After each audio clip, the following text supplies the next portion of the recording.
Hello, book besties, and welcome to my channel. I'm Mads. Oh, I'm not Mads anymore. That was just like reflex. That's my bad. Try again.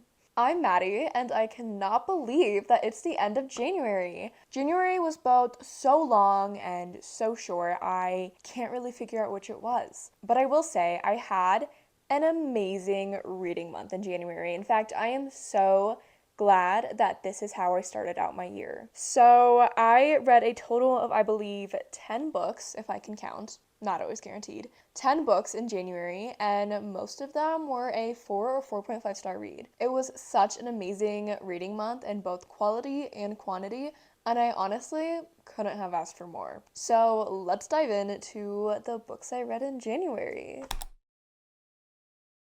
I started the month off, well, okay, into the new year, which I don't love doing, but I didn't end up finishing it in December because I was very sick and I had no will to read. So I had to just accept it and move on, but I read Hellbent by Leigh Bardugo, and this was a 4.5 star read, which is the same rating I gave Ninth House by Leigh Bardugo, and this is a part of the Alex Stern series, which I have recently learned is being turned into a trilogy. She's not just stopping at book number 2, which brings me so much joy, especially because this book did kind of leave off on a cliffhanger, but I was going to accept it because it felt fitting to the book and the world to leave it like that. I'm not going to lie. I'm not going to complain if there's another book coming out with these characters that I adore. This series follows Galaxy, or Alex Stern, as she attends Yale to, I'm trying to think of the best way to describe it because it's kind of odd, as she attends Yale in order to be a part of this secret society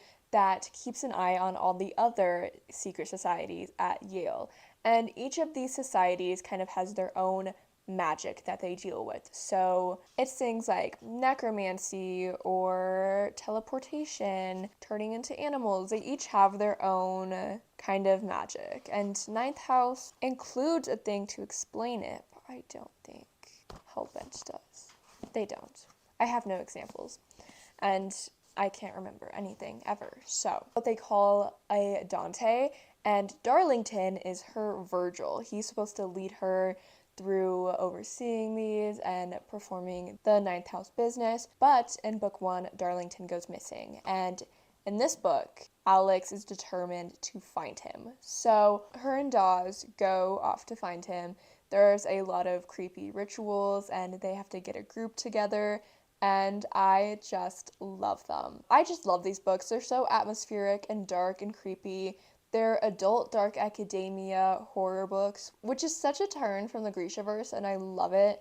I love Leigh Bardugo and her mind, and I will honestly read anything she writes. So I am so glad that this is what I started off 2025 with. Next, I read an advanced reader's copy from Penguin Teen. So thank you, Penguin Teen, for sending me Prince of the Palisades by Julian Winters. And I say advanced reader's copy as if I didn't read this like months after it came out, but we're not going to dwell on that. It's fine. It is what it is.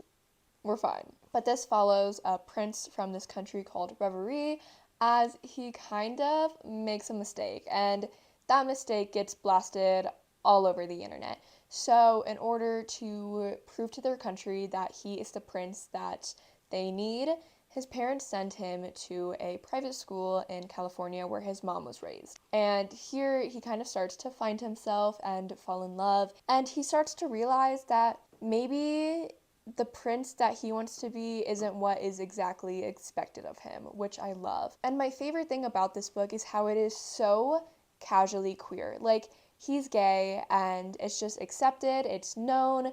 There's no really identity crisis when it comes to his sexuality. He's just who he is. It's everything else that starts to become a problem, kind of. And I love that. And I just loved the way that this was written. It was funny. I enjoyed the characters. And I really need to read Julian Winter's other books. There are a lot. Like Right Where I Left You and As You Walk on By are both on the back cover here. and I've seen them all over. I have always wanted to read them and I just haven't. So this is now motivation to read his other books. And I just realized I never said the rating for this, but this was a solid 4-star read and I just really enjoyed my time with it. It's also young adult. It's a young adult queer contemporary. I need to get better at saying all the details before diving into anything else. So next, I read The Invisible Life of Addie LaRue by V.E. Schwab. I almost forgot her name. That is terrible because V.E. Schwab's books are literally so good. I read Vicious and Vengeful by her forever ago. It's been a couple years now, and I just loved them. And Addie LaRue did not disappoint. I was a little bit scared because I have heard really mixed reviews. This is one of those books that people either love or they hate, and I happen to be one of those people who love it. This book was recommended to me and has been continuously recommended to me by Elsa for the longest time. So I am so happy that I finally read this one. I would have the physical book to show you, but I am currently letting a friend borrow it, so I don't have it in my hand, but I did read it physically and I just loved it. So this is about, if you don't know, which I feel like most people kind of already have an idea, but this book follows Addie LaRue as she makes a deal with a god. And one thing that frustrates me is that she didn't exactly make this deal with these constraints in mind, but it was made anyways. And that's super frustrating to me. I don't have a legal mind, but I want to be get a lawyer in here because this contract is not binding at all and something needs to be done about it. She makes a deal to be immortal, but nobody can remember her. So it does create a lot of interesting dynamics as she starts to learn how she's supposed to survive because you can't rent a room if the landlord won't remember you when they leave the room. So no matter what, if you just paid, when they come back in, they'll have forgotten you and kick you out. And so it does bring up a lot of these complex situations that she has to learn how to deal with, but it bounces between the past and the present. And in the present, it's been 300 years since the deal. She's gotten very used to her life. She has lived such a rich life. She's been a part of so many things, and she is just going along one day and she meets this guy, Henry, who remembers her. And it's such a interesting dynamic and it creates such an amazing romance between them. And I feel like it can create another complex situation where it's would I love him if he wasn't literally the only person in the world who remembered me? And I honestly feel yes. Henry and Addie are meant to be together, and I loved getting their love story. I will say, this book does not focus as much on their love story as I had originally thought. Instead, it just focuses on Addie and her life and just these things that she's had to endure. And it also creates this idea of what does it mean to leave your mark on the world? And it's just such an amazing book. I rated this a 4.5 star. It wasn't quite a 5-star for me. It didn't have that 5-star feeling, but I loved reading it and I loved just getting this chance to appreciate this gorgeous story. I just absolutely loved it and I loved getting to read it. So thank you, Elsa, for putting this book on my brain for so long. I don't think I would have read it if it wasn't for Elsa's recommendation. So thank you, and I'm so happy that I finally got around to reading this. Next, I read A Curse for True Love, and I read it on my amazing Kindle.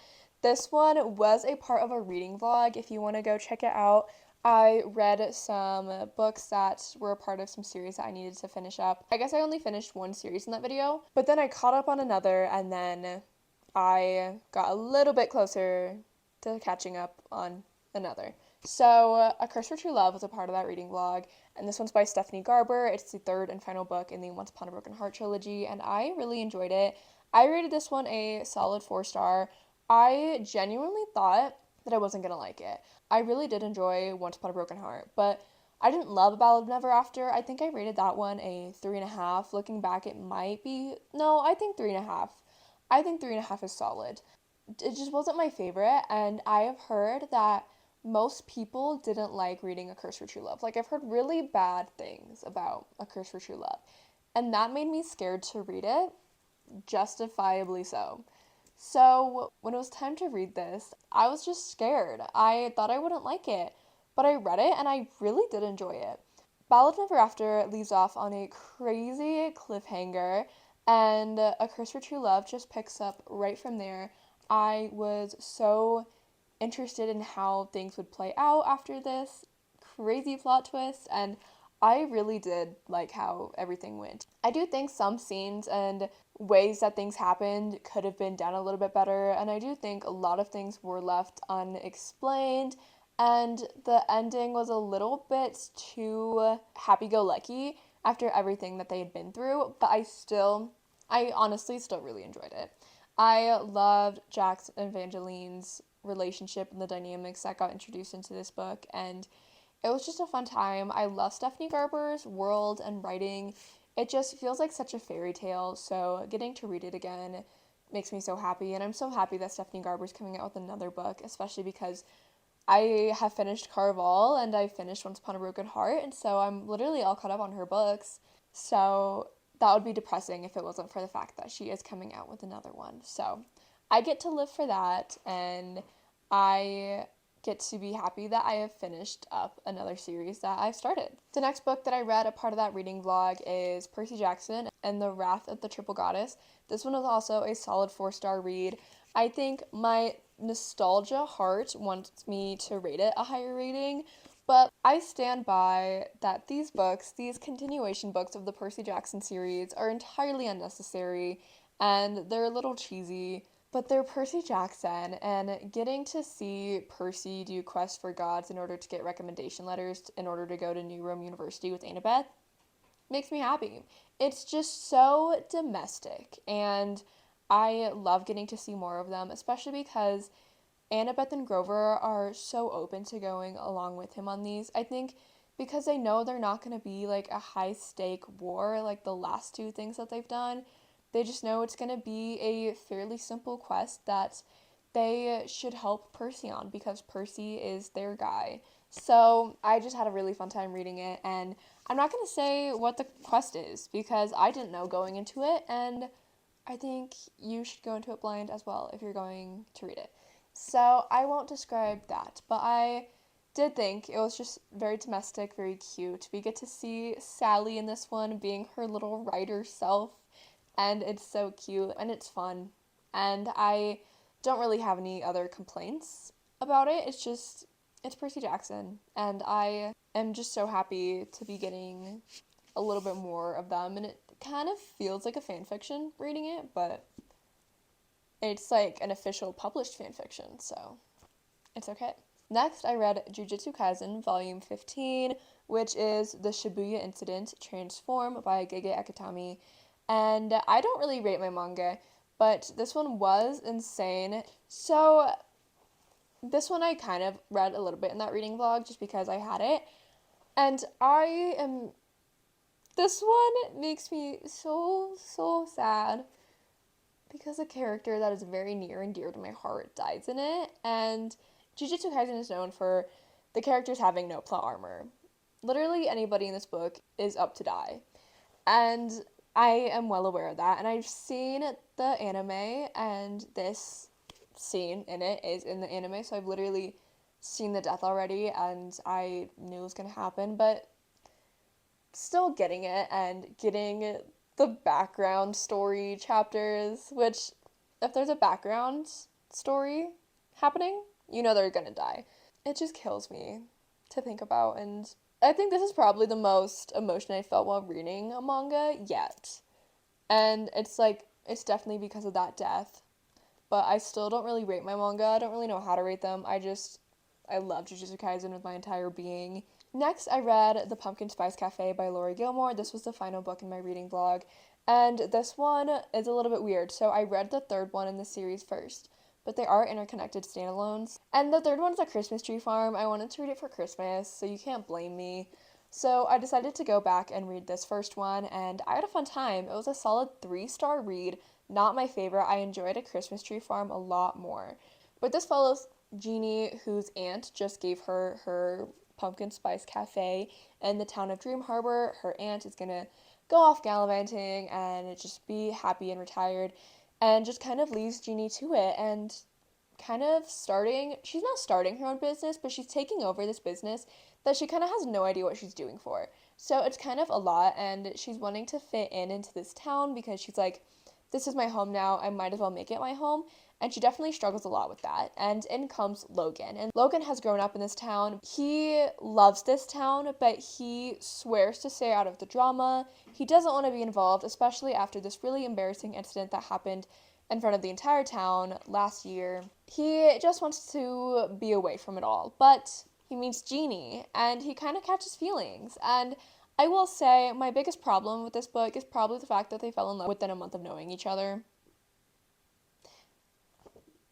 That's a no from me. But I didn't love their relationship. It just wasn't my favorite. It was cute. I enjoyed the book. I loved the town of Dream Harbor and all the quirky people in it. It's so fun. But Jeannie and Logan weren't my favorite love story, and that's okay. I am very excited for Hazel and Noah, especially because they set it up so well in this one. So when I read the Cinnamon Bun Bookstore, which is probably going to be in my next series vlog, I will be very happy to get to see how they take Noah and Hazel's love story. So I also loved the mentions of Bennett in this one. Bennett is the main character in A Christmas Tree Farm. He's Jeannie's brother, and they have such a cute sibling dynamic. Like, I love them. So I did really enjoy this book, but not really the main couple. Like, the main couple wasn't my favorite part. And when you're reading an adult contemporary romance, the couple should probably be your favorite part if you're gonna like really enjoy it. Or you should at least enjoy the main couple. At least. Which I wasn't here for them, if that makes sense. So that was the final book of that reading vlog, and then I immediately started another reading vlog. And that is my Onyx Storm reading vlog. You should definitely go check it out. I actually uploaded it the morning I'm filming this video. So perfect timing, go watch it because you get to see my live reactions to reading this insane book. I rated this one a 4.5 stars. I was terrified going into this book, especially after Iron Flame. If you don't know, I'm a passionate hater of Iron Flame, and I love Fourth Wing. Fourth Wing was a 5-star read for me, and then getting Iron Flame after that was so disappointing. It made me so mad. So it made sense that I was scared for this, because it was either going to be a hit or a miss, and it was such a hit. I love this book. I will say I am starting to like Xaden and Violet less and less, which sucks, because it's literally a romantasy series, and they're the main couple. So that's definitely going to be like holding me back from absolutely loving these the same way I loved Fourth Wing, but it's fine. Like, it's fine. I just think that Iron Flame showed how toxic they are, and you can't really erase that image out of your head, and then they're just continuing on kind of being toxic, and Xaden I found just very cringy, honestly. I think Rebecca Yarros is trying too hard to make him the perfect book boyfriend that is just coming off as like really cringy. So I'll say that. I'll leave it at that. But I love the rest of the characters and I loved the plot. I loved how much of a different direction this took. I kind of expected it to go along right where it left off from Iron Flame and go along those lines, but there's a lot of other things that need to be done, and everything can't surround Xaden and Violet. And that really is proven in this. So I loved where they took this. I love the little quests that they go on, and I love how Violet is continuously defying the government, like, at all times. She really just doesn't care anymore. They tell her to do something, and she's like, okay, I'll do that. And then proceeds to do the exact opposite of what they told her to do, and I love it. I'm here for it. I do think my favorite part of this book is the side characters and the dragons. And I also love how we get to see more of the side characters interacting with their dragons. And that just makes me really happy. Like, two of my favorite things together, seeing them interact, perfect. This book has made me realize how much of a Riddick girly I really am. I am Team Riddick. I am the president of the Riddick fan club. I just adore this man. Oh my gosh. Why choose Xaden when Riddick is standing right here? Right here. I could go on and on about how much I love him. But I've always loved the quirky comedic relief side character way more than the brooding love interest. Like, every time. Shatter Me, Kenji over Warner. Like, this has been a continuous theme in my life and my reading for just about ever. So I'm not surprised. And it makes me really happy to get to choose another funny comedic relief side character over the main love interest yet again. It brings me true joy. That's probably all I have to say for this. No, wait. This book almost made me cry. The plotline with Andarna, like, basically everything that happened with Andarna almost made me cry in this one. I'm not kidding. And especially it hurts because she's a child. She's literally a child and such a sassy one, and I love her interactions with Violet and Taryn, and to see her go through the things that she goes through is just painful. So, I'm gonna move on now. If you want more of my thoughts, or if you want to see me reading it, I suggest you go check out my reading vlog. And I'm not just saying that because I put so much effort into it. I'm saying it because you should go check it out if you want to. Then I read Jujutsu Kaisen Volume 16, The Shibuya Incident, Gate Closed. This finishes off the Shibuya Incident, which if you don't know, that's where the anime ends. So I am now caught up to the anime. I'm reading these manga and they're entirely new scenes to me, which I've never gotten before. And I'm scared. I'm happy. I can't wait to tell my sister-in-law because she's been waiting for me to get to this point forever, and I can't wait to see the things that she sends me. Apparently, there is some saved reels and posts from Instagram that she's been waiting to send me until I catch up on these. So, I'm scared. I don't know what to expect, and I don't know what else to say. My final read of January was The Third Gilmore Girl by Kelly Bishop. This is her memoir, and this is the very first memoir that I've actually ever read. I actually just ordered this not too long ago, and I rarely read a book so quickly after buying it, so I'm proud of myself for doing that. And this one honestly was really short. I read it in 2 days. I'm glad that it was like so short, but at the same time, I could sit and listen or read her life story anytime.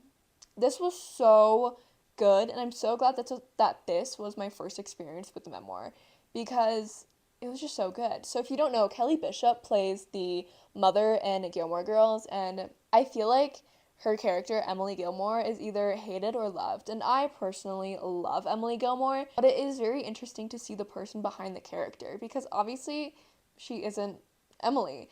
And she very much isn't Emily. Like, oh my gosh, she is so complex and she is such a girl boss. Some of the lines that she says in this one and the things that she does, I just had to stop and read it to my roommate just so I can share her girl bossness. And it was so much fun. I really enjoyed getting to read this. I now want to watch A Chorus Line, which is the Broadway musical that won her a Tony. I need to watch it now. Like, I do. And I literally, when she was explaining the song in the musical that was based off her life at the ballet, I had to stop and listen to it. And it's so crazy to hear this song and hear her singing and be like, oh my gosh, that's literally Emily Gilmore. And like, I grew up off Gilmore Girls, so she's been like a staple in my life and my relationship with my mother because me and my mom love watching Gilmore Girls together. It's like the first show we got into together. So it just brought me so much joy to read this. I want my mom to read it now. She's more of an audiobook girly, but I might bring this next time I go home just so she has it in case she does want to read it. Because like I would love to share this with her, and I had such a fun time reading this. And I also love how she includes pictures from her life in here. It's just a section in the middle, and it doesn't even count toward the page count. It's just of her, and it's so crazy to see her so young when I've only known her as Emily Gilmore. One thing I love about her is that she never wants to be the star of the show. A lot of this surrounds, her life in show business, but she's never pushing to be the star of the show. And I kind of love that. She's in a lot of side parts in these random movies and musicals that I don't really know about other than Dirty Dancing. She's literally in Dirty Dancing, which I did not know because I've never seen Dirty Dancing and now I need to. But it's just like so interesting. Like, she's not clawing her way to be the star of the show. She's happy to be where she is. She just wants to be a part of it. And I just love that. And I love that mindset. And I love everything about her. Like, I want to meet this woman. I want this woman to be one of my grandmothers. I just love this so much. And I'm so glad I read it. And I want to read Lauren Graham's book now. And I am no longer as intimidated by memoirs because I just truly, thoroughly enjoyed that. So I am so happy that that is how I ended off my January. And of course, I had a wrap up. I should probably talk a little bit about my plans for the next month. I don't really have a definitive TBR. I'm currently reading Emily Wilde's Map of the Otherlands, and what I mean currently reading, I mean I started it on a whim yesterday because my Libby hold came in, and I'm currently 3% in. So I'm reading that. So I guess I'm going to start February off with Emily Wilde. Not my favorite series, but it would get me a little bit further in my series. It's not going to be a part of a vlog, I'm just kind of reading it. And I think I want to read The Honey Witch by Sydney J. Shields. At my job, I'm starting to help a little bit more out with our social media. And if you don't know, I work at my university bookstore, but it's more known for the apparel side of things and then having the textbook department. And so I'm going to start helping out with our book social medias and promoting our books. And one of the books that we own is The Honey Witch, and I want to be able to recommend and promote the books that we own. And I honestly actually haven't read a lot of the books that we own. So now a new mission of mine, reading wise, is to read the books that the store sells so I can sell them to people. So one of those is The Honey Witch. I love a good cozy fantasy, and that's what I've heard about this one. I don't know too much about this one, actually. Oh, wait, no, this one's queer. This one's the queer one. I think it's sapphic. I keep forgetting that it's sapphic. That makes me really happy, and I'm so excited to read this. So I think after I finish Emily Wilde, which I need to read my other two JJKs first, then I'm going to read Emily Wilde, and then I'm going to read this. And then after that, I'll start my next reading vlog, where I'm going to be reading ARCs and catching up on the advanced reader copies that I am so desperately behind on. And so that would involve The Meadowbrook Murders by Jessica Goodman. This one actually comes out February 4th, I believe. So I want to read it now rather than waiting forever again, just because the release date is like right now. I want to be able to read it and share what I think with people as it's coming out, because that's literally the point of an advanced reader's copy. And I just don't live up to the point of them anymore because I'm so behind. And then next, I want to read Everything We Never Had by Randy Rebay. This one is kind of like an intergenerational family story. Like, it follows the son, the father, and the grandpa. I almost said Thanksgiving, the Father, the Son, and the Holy Spirit. And just life, and probably their relationships. And I love the cover, first of all. The cover is gorgeous. And I just like love a good family story. I love a good literary fiction, and I feel like it's a young adult literary fiction, which you don't really see a lot of the time, so I'm excited for it. And this is also one that Penguin Teen has sent me. Same with Meadowbrook Murders, so thank you, Penguin Teen. You're getting a lot of love in this video. So yeah, I want to read that one, as well as Come Out, Come Out. I can't remember the author for that one, but I think that one's like a mystery thriller horror one that I was supposed to read during mystery thriller horror season. Just believe when it came out, but it's fine. We don't need to talk about it. So I want to read those three for a reading vlog, and then I don't really have any other specific plans, just kind of read what I can read. If I do another reading vlog, it'll probably be another series one, in which I could read the Cinnamon Bun Bookstore, which I also own. And I think it also depends on what Libby holds come in. I currently have Not Better Than the Movies, Nothing Like the Movies by Lynn Painter on hold. The next two books of the Throne of Glass series for the tandem read, one is a 2-week wait and the other is a 3-week wait, and I'm terrified that they're not going to come in at the same time. Because I want to do the tandem read. I don't think I could survive if I didn't do the tandem read. It's just about timing, and it's so frustrating. Libby's been so frustrating to me, and I feel like on every TBR I've had Lightbringer by Pierce Brown, which is the final book that's out for the Red Rising series. I have done so good at keeping up with Red Rising until this book, because I've been waiting literally since like November 28th. I placed it November 28th, and I'm still waiting on it. I literally started 5th in line too, and I'm currently 2nd in line, and it's so frustrating. It's 4 weeks out, so I'm probably not even going to read it in February. Maybe March though, but it's just so frustrating to me. Some of the books that I may get to in February will depend on that. I have a couple of other ones on hold as well, but those ones are, I think, what do I have on hold? I think I have Done and Dusted and Out on a Limb on hold, and then I should probably get some other books on hold for my job. And that's kind of the idea I have for February. This is more of a February hopefuls than a TBR, only because I don't really have full control over my Libby holds. and it's so unfortunate. And it sucks that every single book I want to read is checked out on Libby, and I won't dive into it. I live in a smaller town. The selection's just not going to be as great, and I recognize that. Like, literally, I want to read the Chestnut Springs series because it's like a cowboy romance. I've never read a cowboy romance, but I really want to, especially because I live in like a very cowboy state. But I can't even find them on Libby or our library. They only have the first two in Spanish. And I don't read Spanish. Unfortunately, it'd be cool if I could, but I can't. So that's really unfortunate for me, and I might just need to borrow them from a friend or something. So there's that. There's that rant on Libby and how it's messing up my TBRs. But it's fine. So those are the books that I have read in January and may read in February. And that brings us to the end of today's video. What a fun time. I haven't done a sit down video in a while. I haven't done a wrap up video in a while. This was fun getting back into. I love a good wrap up. Like, I love doing wrap ups. So yeah, I guess I'm gonna go now so I don't keep talking your ear off. Thank you so much for watching my video. Please don't forget to like, comment, and subscribe below, and I will see you guys all next week.